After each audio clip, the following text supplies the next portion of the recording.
test. Yeah, I can hear myself. Well, I couldn't hear myself before, but now I'm getting picked up in the microphone. All right. So for those of you guys who are wondering what the heck I am doing right now, why I have this up, excuse me, why I have this weird video going out.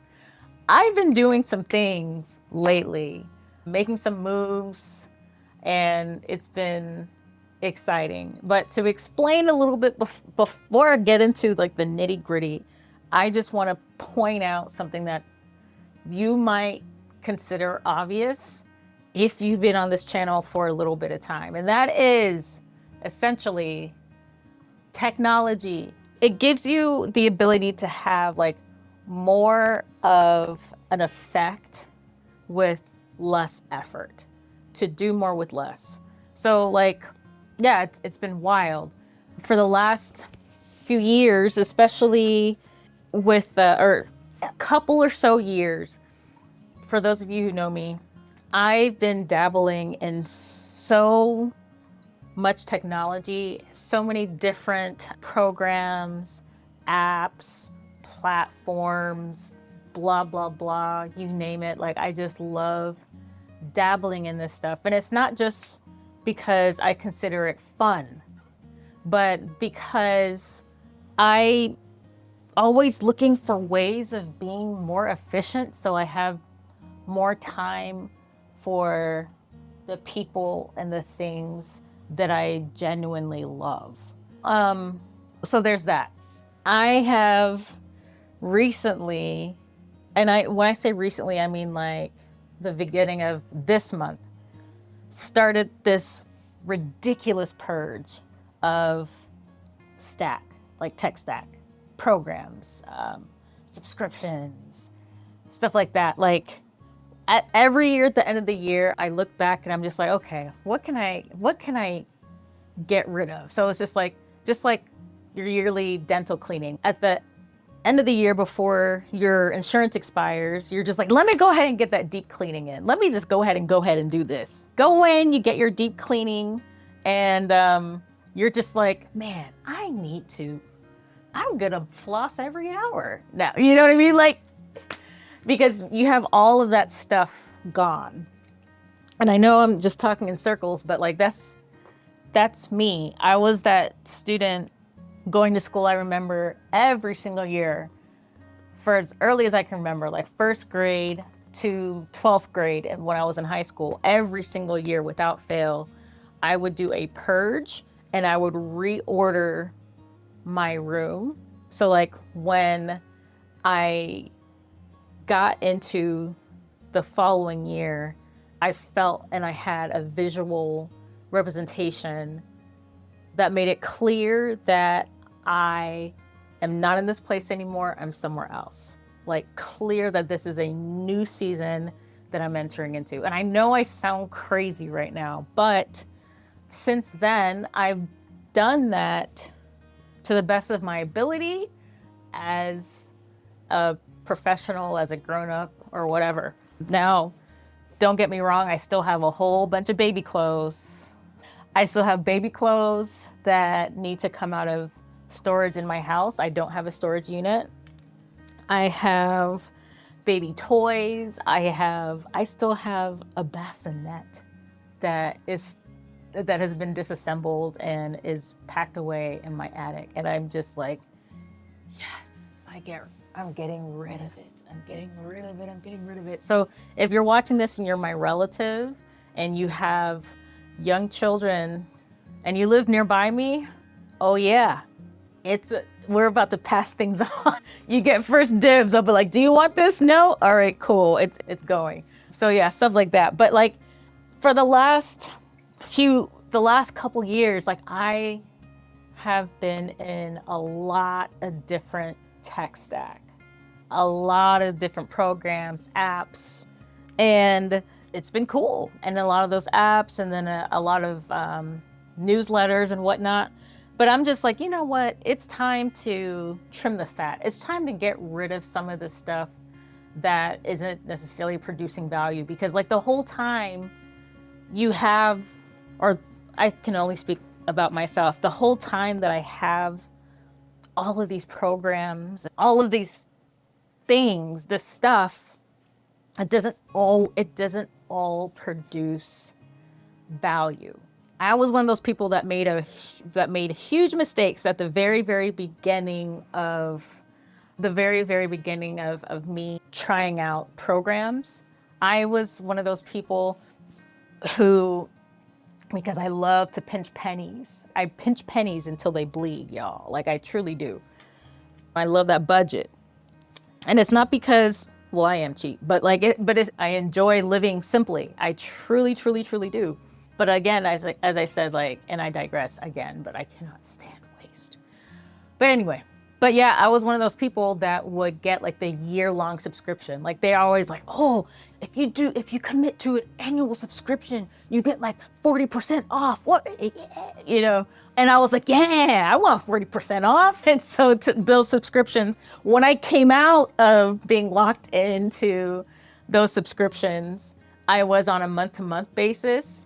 And it was more expensive, yes, but I didn't feel like I had to continue to use certain programs or whatnot if I didn't actually want to.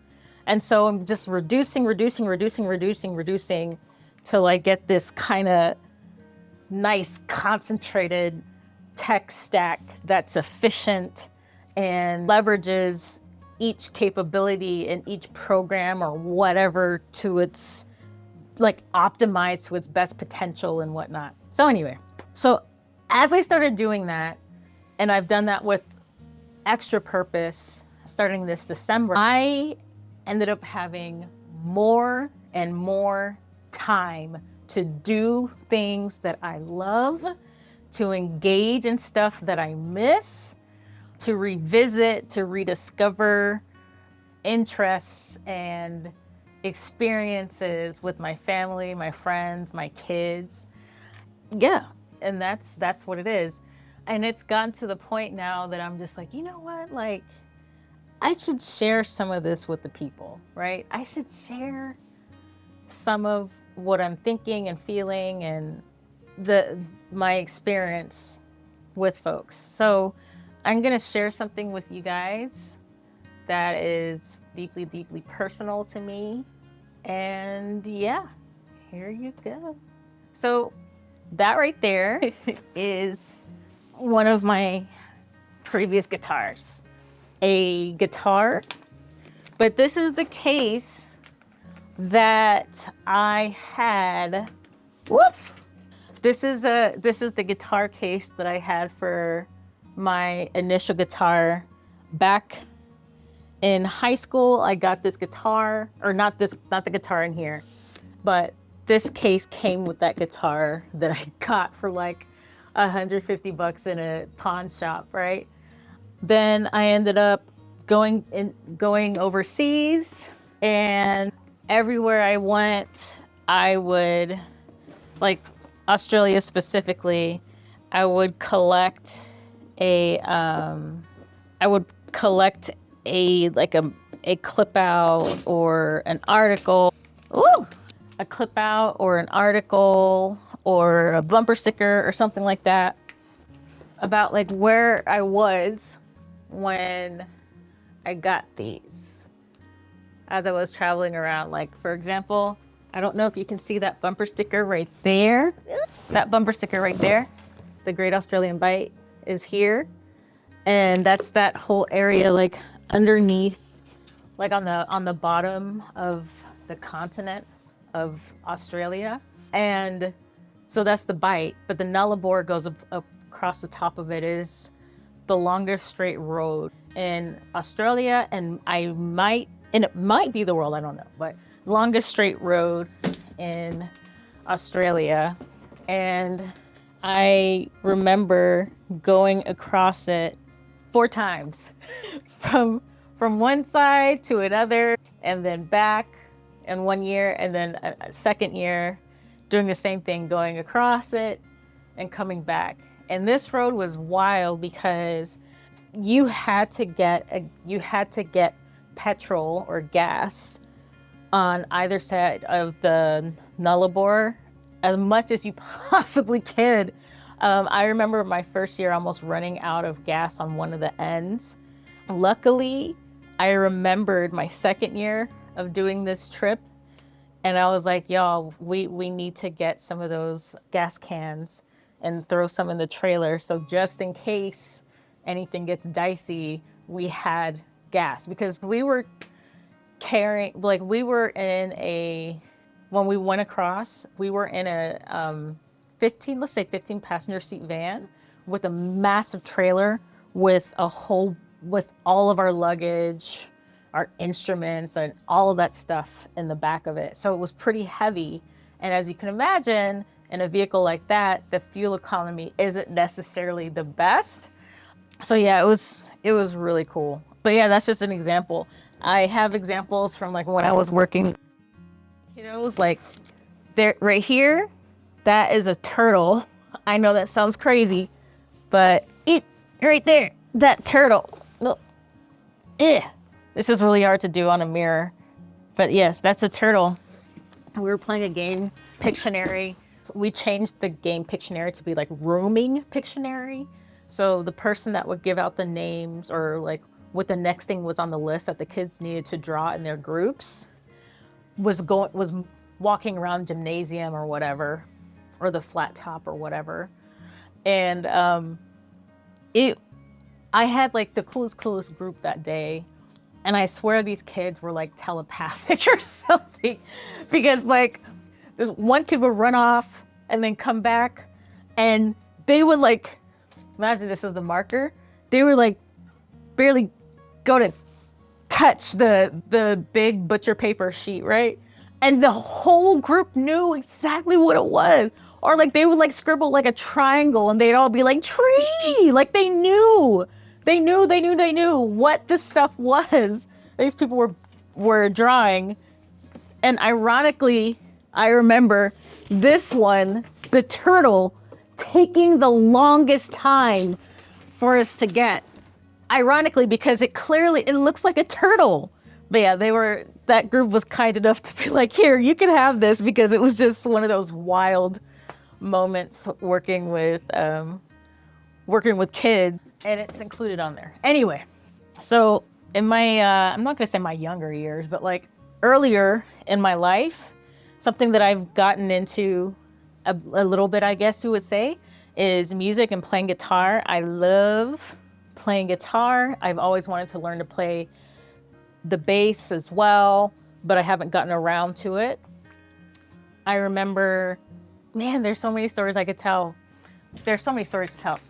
I remember with this guitar specifically, returning back to the States from living in Australia and, temporarily New Zealand for a little bit. Man, I remember, yeah, there's so many memories, but like this ended up being pretty important in my life, I guess you would say, when I came back from overseas. Like sometimes, like, especially because I was overseas doing missionary work or evangelization missionary work. And I remember how wild it was getting back home from being in such a ultra conservative setting, which there's nothing wrong with that. Like there's nothing wrong with that. But going from there to coming back to where I grew up in the Southwest. And one of the things that really helped me get back on my feet when I came back home from overseas, and I almost died overseas, by the way. Like when I came back home, I was just barely 100 pounds. Some more story on that later, but it took me forever and ever for me to get my diagnosis and whatnot. I'm fine now. See, obviously I'm more than 100 pounds, but I'm fine now. But yeah, like it was so much. There was so much in that transition coming back home from overseas. But one thing that really helped me maintain my sanity as well was playing music at church, playing music, being part of music ministry, getting back was so wonderful. And yeah, it helped me maintain my sanity. So yeah, there's part there. But yes, let me show you this actual guitar. How do I don't, can I move it? Let me switch cameras here. All right.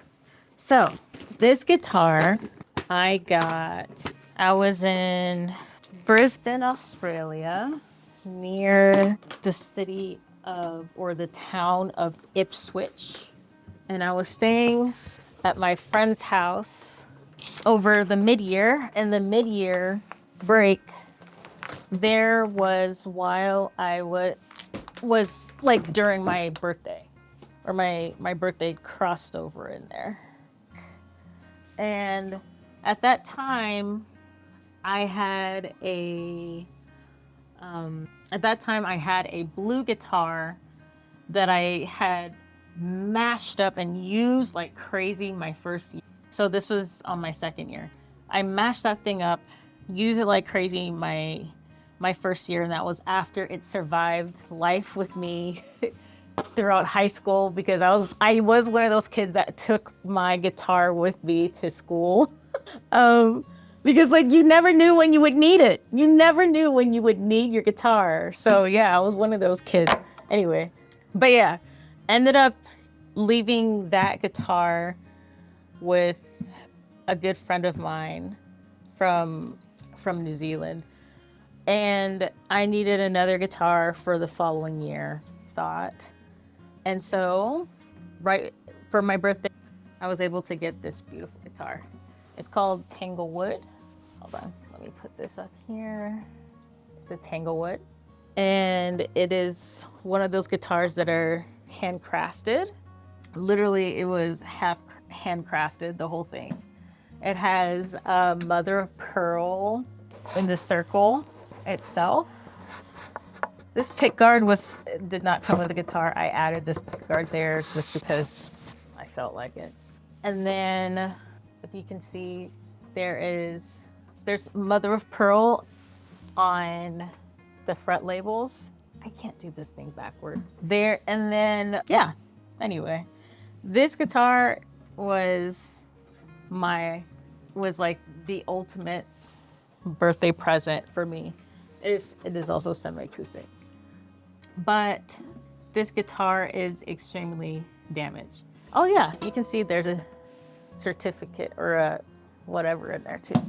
But this guitar is severely damaged because I was a fool. So this is what happened. On my birthday, I was supposed to go to I want to say my birthday was the day before I flew from Brisbane to Christchurch, New Zealand. And I wanted to take my guitar with me. It was my new guitar, and I was like really, really excited. But because I was a fool back then, I didn't know how to take care of something that was so important to me. I didn't loosen the strings before going on that trip. So I flew with it. They ended up taking my guitar at the gate. So I had to check the guitar. So the guitar went into the undercarriage of the plane, unfortunately. And when I got to New Zealand, you're actually not going to be able to see this, but see, it warped the neck of the guitar. I don't know if you can tell that it's almost twisting. So it's not like this is a guitar that I can just use, because as you imagine, the neck, and this isn't just a truss rod. This is not just a truss rod issue. Like obviously there's a truss rod inside that right there. There's a truss rod that goes throughout the neck. It's not just something as simple as that, unfortunately. And trust me, I know, because I have taken said guitar to be repaired by various fixers or guitar makers. So I couldn't get back. I didn't get the work done on it until I did get some work on it before I came back home to the States because I had to. Like, this is a guitar that I used overseas my whole second year. This was the guitar I used. So it was okay, but like when I got home, I was just like, I can't using that because it kept going out of tune. Anyway, very, very quickly, and because of the strings and how they sit over the neck or throughout the neck of the guitar, when you go to push down the strings, they might buzz or rattle, or they might buzz. And it's hard to, because it's the neck. So it's hard to find like where to push down on that fret anyway. So yeah. So this guitar named Faina stays here with me collecting dust upstairs. And so I have some choices to make. One of them might be to let it go. The other idea might be to hopefully to continue to hold on to it and hopefully get it fixed, like actually fixed or rebuilt or something like that. Because it is, I'm not gonna lie, it is kind of painful to not have that guitar that means so much to me in working order. But I don't want you to think that I don't have a guitar. I do. Hey, you say hi. It is a Taylor, and hubby got this one for me. Let's see, I want to say it was like 2001. Yeah, and it has its little certificate in there too. But yeah, I want to say it was like 2001. So something that people don't mention is what pregnancy and lactation does to your ligaments and your muscles, your ligaments, whatnot, especially in places like the wrist. I don't think very many people hear about this, but then I remember the first time, or after my first child, I breastfed for at least 2 years. But I remember having this ridiculous pain in my thumbs. Ridiculous pain. The pain in my thumbs got so bad. And I'm not talking about up here. I'm talking about down here. How carpal tunnel is here, right? It's the same thing, except it's just for your thumb because you have your own padding, bursae, all of that stuff here. And there's a ligament, bone to bone, and then tendon is muscle to bone. Okay. Anyway, deep veins right here. And it was difficult. I remember having to sleep with braces on my hand, which is really frustrating because obviously if you're sleeping with braces on your hand and they were thumb braces, imagine this, right? Imagine being a mom.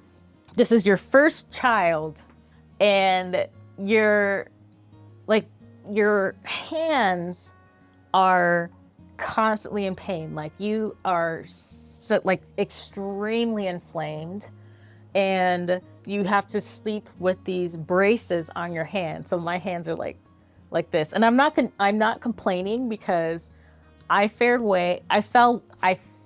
very well after my first pregnancy because I was so sick during my pregnancy that it was night and day.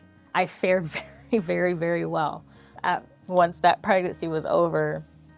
But my hands, y'all, I couldn't turn a doorknob. Which makes cooking very difficult. I couldn't get the cap off of certain things. And then, so imagine having that pain constantly. constant pain, dude. Oy. And then you have a baby that you're breastfeeding, and those not pads, those arm braces, like the thumb braces, mine went up to here. It wasn't just like a little, because you can still do this. Mine went up to here, but the thing is, that thing is rough because there's Velcro on it. Oh man. So you're like having to wash your hands and then constantly clean those hand braces, wear them to sleep, wake up in the middle of the night because the kid is crying in the next room, you know, run over there, go to nurse a child like a mummy, just, oh gosh. And then, yeah, I mean, there's some times that child ended up with like scratches from the Velcro because rubbing up against the Velcro. And so I had to like find ways of like, I might put an ace bandage around it so it wasn't rough or abrasive because I couldn't just take them off. Anyway, it was crazy. But what ended up happening is, and I mean, after my second pregnancy, I had to get the surgery to get that released because like finished lactating, hands went back to normal. Everything was cool, even though my hands have always been kind of weak, or like that part of my hand has always been kind of weak. But like, yeah.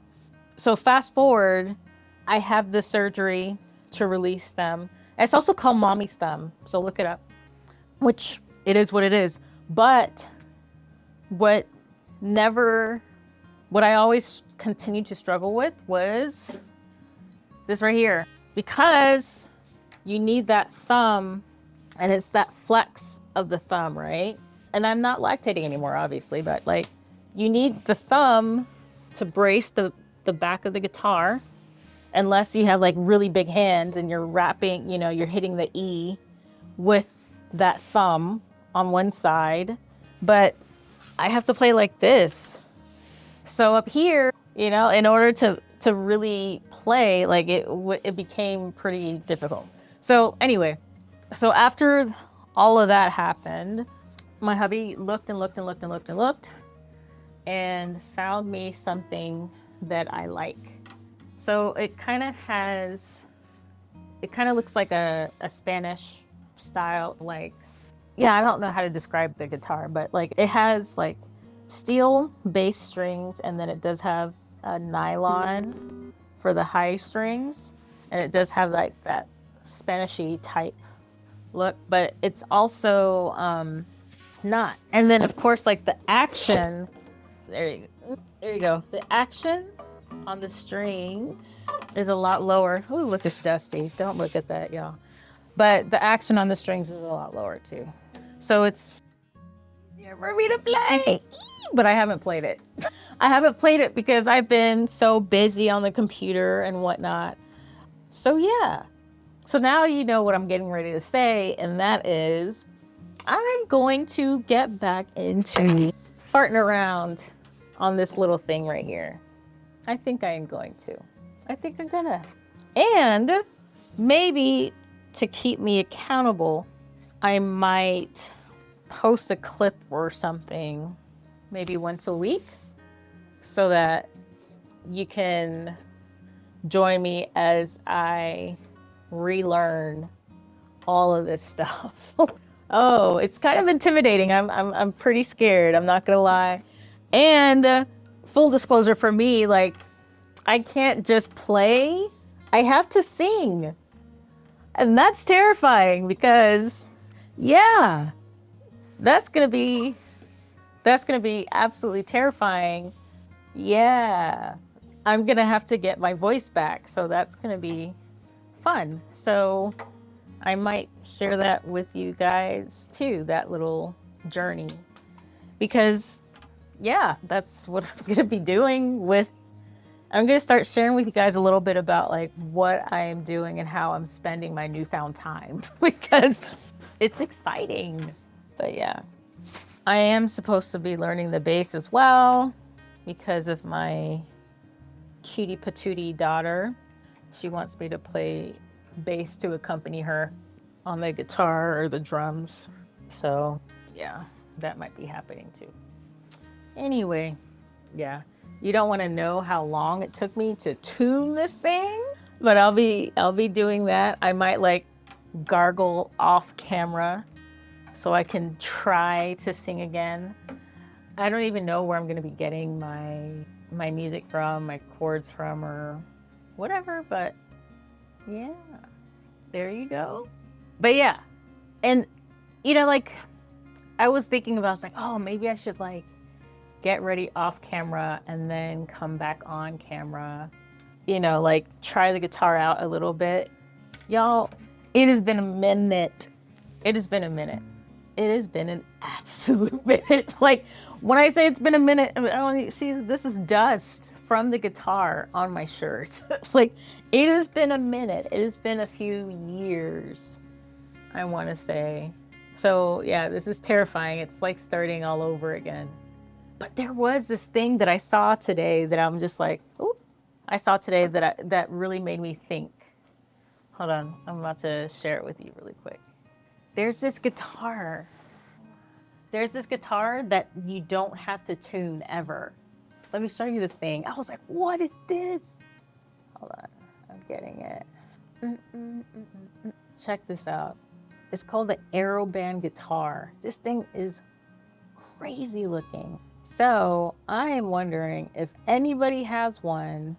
If you have one of these things and you have tried it, I want to know from you if this is worth it. Hold on.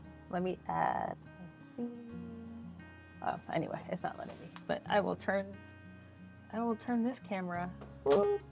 See? Oh my goodness. That guitar looks crazy. I'm like, what is this? Look at this. Hold on. See? It comes in pieces like that. And apparently, look, it's always in tune. Just plays and is compatible with MIDI. What? I don't know. Just saying. I'm just, you know, having these wild thoughts. So, but yeah, we'll see. My hubby's like, nah, don't worry about that because you want to use like real instruments and you want the kids to use real instruments. First of all, the kids don't touch my guitar. They don't. They actually have their own. They have their own instruments. They have their own drum kit. They have their own keyboards or piano keyboard. They both have a ukulele. They both have their own guitar that is in their size. So yeah, but with that thing, knowing my history, right? That's why it's like really, really appealing to me is I like to take my guitar everywhere. I love it. I love taking my guitar everywhere and being able to like go somewhere like this in this case. Hold up, let me show you this case again. Like that? What? Look at how small that is. What? That could travel with me. Oh my goodness. But yeah, anyway. So yeah, that's my way of saying, y'all out there, if any of you have one of these band guitars, please let me know. I want to know what y'all feel about it. AeroBand, if you're watching this, feel free to hit me up. I want to try this and see if this would be, if this should be what I use in these upcoming videos that I'm gonna have. But yeah, cool. Just letting you know, things are in the works, things are exciting. Yeah, things are in the works, things are exciting. I'm gonna have quite a few updates for you guys going forward. Obviously, I'm still going to be doing or sharing things about like methods and quality and what I've learned and whatnot. But I'm also going to be mixing in a little bit of my life. It's stuff like this. So yeah, hit me up, AeroBand. All right, bye y'all. Look out for new updates.